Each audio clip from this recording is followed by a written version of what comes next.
All right, well, we're almost at lunch, so clearly we saved the most interesting topic for last. And that's because this topic concerns arbitrators yelling at other arbitrators and lots of human drama and conflict, so it's just a lot more fun to talk about. So dissenting opinions in international arbitration are nothing new. There have been interesting dissenting opinions if you look back through the precedents, even back to the 80s, back to some of the first ICSID cases. But it all seemed to gather a little bit more momentum last year in 2011. I think people would agree, because there were a number of really very prominent dissents for one reason or another. And of the 4 examples we've listed there, 3 of the top 4 or bottom 4 or final 4, depending on how you want to look at it, are from last year. So we had, for example, Professor Stern's really vigorous attack on the majority's holding concerning MFN clauses, most favored nations clauses. Really a screed, if you will, against the practice of allowing people to jump treaties and pick and choose for jurisdictional purposes. Professor Stern is known for having a lot of opinions, and she wrote many of them in her dissent there.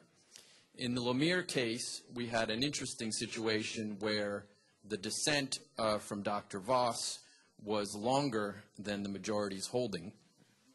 And he took issue with a number of the majority's findings. The majority didn't appreciate this, and they called his reasoning a travesty and difficult to follow. This is not the way people usually talk in the genteel world of international arbitration, but you could see it all transpiring. And then we had the bondholders case where Professor Abissad wrote a vigorous dissent concerning his opposition to the idea that bonds could amount to an investment for jurisdictional purposes under ICSID, and after he wrote his dissent on jurisdiction, he quit. So he no longer participated in the merits phase. I'm not sure that's the result that the investor side was looking for when they appointed him. But anyway, these have provoked an additional, added some additional weight to the debate going on already as to whether dissenting opinions are a good thing or not in international arbitration, particularly in investment arbitration. So what do we think is good and bad about dissenting opinions? Well, I think the majority view would be that if they're properly done, they can give rise to better quality opinions, and they may give rise to thoughts and ideas that may be useful for future tribunals. We understand there was a dissent in the Intertrade case by Henri Alvarez, and he's obviously looking to the future for people to look at his dissent, assuming it gets into the public domain fully, because he said he would agree with the majority on the result. Dissenting opinions also can be used by courts or future annulment committees in an ICSID case, courts in the case of a set-aside proceeding in a national forum, to try to understand what was going on within the tribunal, and indeed there may be evidence that would be very relevant for a court or an ad hoc committee that you wouldn't otherwise see if you just stuck to a narrow reading of the award itself. Why do people hate it? Well, it sometimes looks like to the prevailing party, it may look to the prevailing party like what you really had going on was an advocate for the losing party sitting there writing the brief for the future annulment proceeding or vacator proceeding. So some people attack it on the basis that it's just giving a roadmap for future challenges, and that makes arbitration less reliable, more uncertain, et cetera. And secondly, I think there's much more to say on this, but some people feel that there is a respect and a confidentiality and a secrecy that should exist between arbitrators deciding a difficult dispute. And if we have open and notorious dissents, it will undermine the confidentiality of deliberations and therefore the quality of them. In commercial arbitration, it is a much less common phenomenon than in BIT arbitration. And there was a survey, an article done by Albert Jan Vandenberg, who found that 22% of ICSID cases were having dissents, whereas only 7.6% of commercial cases. In a commercial case where purely private interests are involved, there may be much less reason for an arbitrator to go through and explain his reasonings. But in public international law cases, in BIT cases,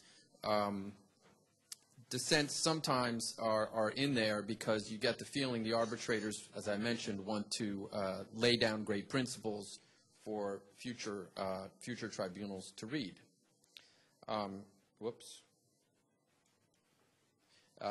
A dissenting opinion may assist in the development of future jurisprudence. That must have been what was prompting Professor Stern's dissent. She saw a trend happening in MFN clauses, and she wanted to make sure that there was